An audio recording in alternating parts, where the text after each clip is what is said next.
Hello friends, welcome back my YouTube channel A to study में आपका फिर से स्वागत है। आज हम लेके आए हैं एक और नई वैकेंसी जो उत्तर प्रदेश पुलिस में निकली है। जी हाँ, उत्तर प्रदेश पुलिस में कंप्यूटर ऑपरेटर ग्रेड ए की वैकेंसी निकली है। तो ये ग्रेड पे 2400 पे ये वैकेंसी निकली है और इसमें कुल पदों की संख्या 930 है। तो आज की इस वीडियो में हम डिटेल से समझेंगे कितनी एज मांगी गई है, क्या क्वालिफिकेशन मांगी गई है, कितनी फीस लगेगी इस फॉर्म को भरने के लिए। चलिए डिटेल से समझते हैं नोटिफिकेशन की तरफ। लेकिन अगर हमारे चैनल पर पहली बार आए हैं तो हमारे चैनल को सब्सक्राइब जरूर कर लें ऐसे ही जॉब से रिलेटेड वीडियो पाने के लिए। चलिए शुरू करते हैं। हेलो फ्रेंड्स, आज हम बात करने वाले हैं उत्तर प्रदेश पुलिस में जो कंप्यूटर ऑपरेटर की वैकेंसी निकली है आपकी। उत्तर प्रदेश पुलिस में कंप्यूटर ऑपरेटर ग्रेड ए के पदों पर जो सीधी भर्ती आपकी निकली है, आज हम इसकी बात करने वाले हैं। तो ये इस वैकेंसी का जो भर्ती का नोटिफिकेशन है आपका 29 दिसंबर 2023 को आउट हो गया है और इसकी ऑफिशियल वेबसाइट uppb.pv.gov.in पे इसकी फुल डिटेल उपलब्ध है। अब बात कर लेते हैं इसमें कि क्या वैकेंसी इसमें निकली है। तो पोस्ट नेम आपका क्या है, उत्तर प्रदेश पुलिस में कंप्यूटर ऑपरेटर ग्रेड ए की सीधी भर्ती आपकी निकली है। और इसमें पे बैंड की बात कर लेते हैं तो पे बैंड आपका है 5200 से लेके 20,200, ग्रेड पे 2400 और नए वेतनमान में आपका वेतन मैट्रिक्स में आपका 25,500 से लेके 81,100 इसमें बेसिक है आपकी, और इसमें एडिशनल डीए और भत्ते इसमें और दिए जाएंगे। अब बात कर लेते हैं इसमें वैकेंसी की। तो कंप्यूटर ऑपरेटर ग्रेड ए के लिए जितनी वैकेंसी निकली है उनमें बात कर लेते हैं। तो जनरल के लिए आपका 381 पद निकले हैं, ईडब्ल्यूएस के लिए 91 पद निकले हैं और ओबीसी के लिए आपका 249 पद निकले हैं, अनुसूचित जाति के लिए 193 पद निकले हैं, अनुसूचित जनजाति के लिए 16 पद निकले हैं। कुल मिला के इसमें 930 पद इसमें निकले हैं टोटल कंप्यूटर ऑपरेटर के लिए। और कंप्यूटर ऑपरेटर ग्रेड ए के पद पर भर्ती के लिए आपका पुरुष और महिला दोनों अभ्यर्थी इसमें आमंत्रित किए जा रहे हैं। और बात कर लेते हैं इसमें फॉर्म कब से स्टार्ट होने वाला है। बात कर लेते हैं आवेदन की समय सारणी की बात कर लेते हैं। नंबर 1 है आपका ऑनलाइन आवेदन या शुल्क जमा करने की प्रारंभ तिथि स्टार्टिंग है आपका 7/1/2024 यानी 7 जनवरी 2024 से ये फॉर्म आपका स्टार्ट हो जाएगा।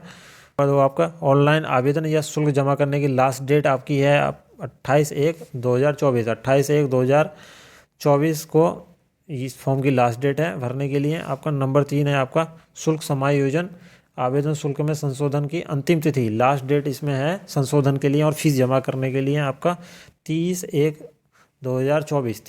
जनवरी 2024 को इसकी लास्ट डेट हो जाएगी करेक्शन के लिए।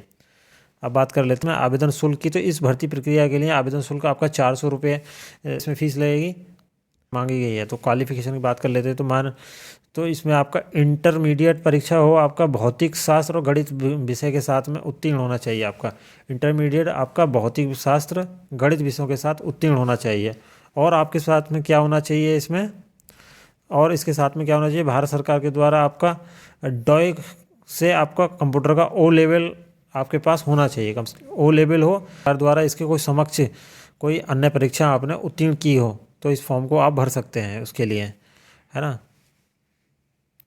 या फिर आपने उत्तर प्रदेश में कंप्यूटर से आपका कोई इंजीनियरिंग करी हो या फिर सूचना प्रौद्योगिकी इलेक्ट्रॉनिक्स अभियंत्रण में डिप्लोमा प्राप्त किया हो या सरकार द्वारा इसके कोई समक्ष आपने मान्यता प्राप्त करी हो, कोई समक्ष इसमें आपने डिग्री प्राप्त करी हो। इसमें आवेदन करते समय आपके जो अपेयरिंग वाले कैंडिडेट हैं वो एलिजिबल इसमें नहीं है। जिस समय आप अप्लाई कर रहे हैं उस समय आपके अंक तालिका और प्रमाण पत्र आपके समक्ष तत्सम होने चाहिए, उपलब्ध होने चाहिए उस समय, तभी इस फॉर्म को आप भर सकते हैं।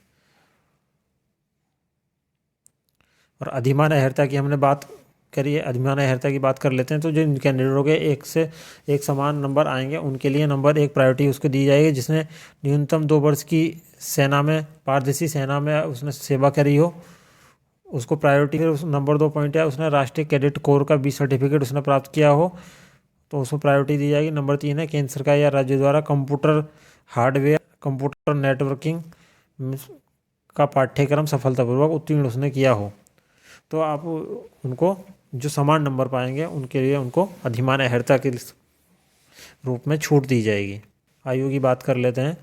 तो अभ्यर्थी का 1/7/2023 को आपका 18 वर्ष कंप्लीट होने चाहिए और मैक्सिमम इसमें 28 वर्ष मैक्सिमम इसमें 28 वर्ष मांगा गया है, अधिकतम आयु इसमें 28 वर्ष है।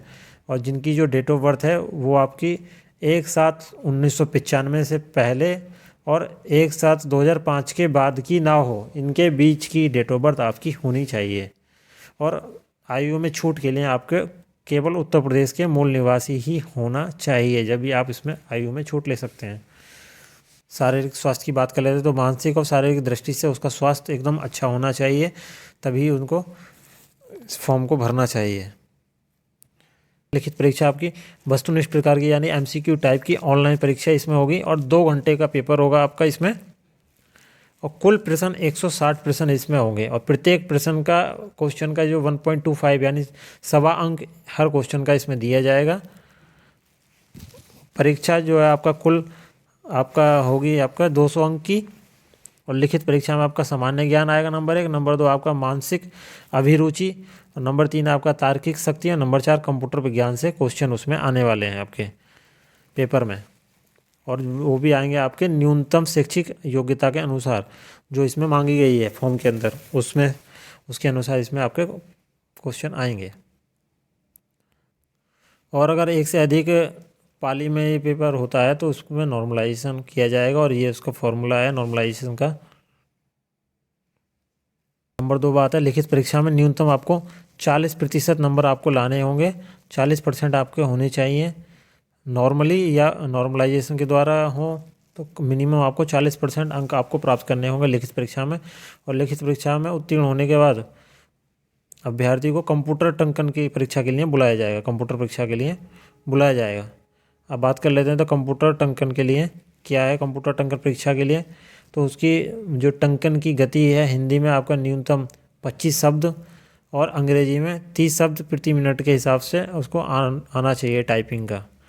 अब बात कर लेते हैं अभिलेखों की समीक्षा के लिए। तो टंकन परीक्षा में सफल हुए अभ्यर्थी और रिटन एग्जाम में सफल हुए अभ्यर्थियों के लिए आपका अभिलेखों की समीक्षा के लिए बुलाया जाएगा, और जो कि श्रेष्ठ सूची के अनुसार आपको लिस्ट जारी की जाएगी, उसके अनुसार आपको डॉक्यूमेंट वेरिफिकेशन के लिए बुलाया जाएगा। जो जो डॉक्यूमेंट आपने इस फॉर्म को भरने में अप्लाई किए हैं या जो आपने आरक्षण लिया है उसके अनुसार इसमें डॉक्यूमेंट वेरिफिकेशन के लिए बुलाया जाएगा। कहते हैं वर्टिकल आरक्षण की। तो वर्टिकल आरक्षण में जो छूट दी गई है आपका अनुसूचित जाति के लिए, इसमें 21% टोटल वैकेंसी है अनुसूचित जाति के लिए, और 5 वर्ष का इसको आरक्षण दिया गया है। नंबर 2 है आपका अनुसूचित जनजाति, 2% इसमें आरक्षण है, 5 वर्ष की इनको छूट दी गई है।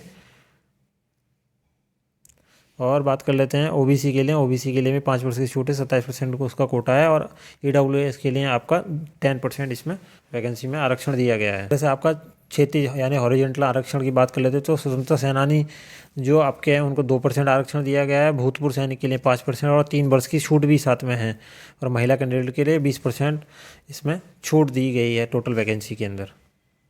कर लेते हैं डॉक्यूमेंट अपलोड की।